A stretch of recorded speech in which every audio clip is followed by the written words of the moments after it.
ఆదిరెడ్డి శ్రీనివాస్ అని నేను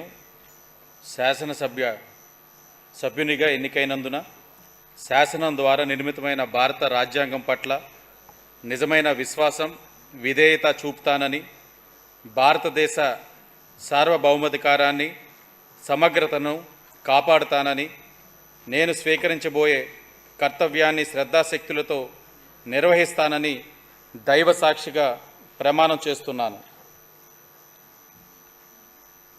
ఆంధ్రప్రదేశ్ శాసనసభ సభ్యుడైన ఆదిరెడ్డి శ్రీనివాస్ అన్న నేను సభ నియమాలకు కట్టుబడి ఉంటానని, వాటిని అనుసరిస్తానని, సభా మర్యాదలను పాటిస్తానని, సాంప్రదాయాలను గౌరవిస్తానని దైవ సాక్షిగా ప్రమాణం చేస్తున్నాను.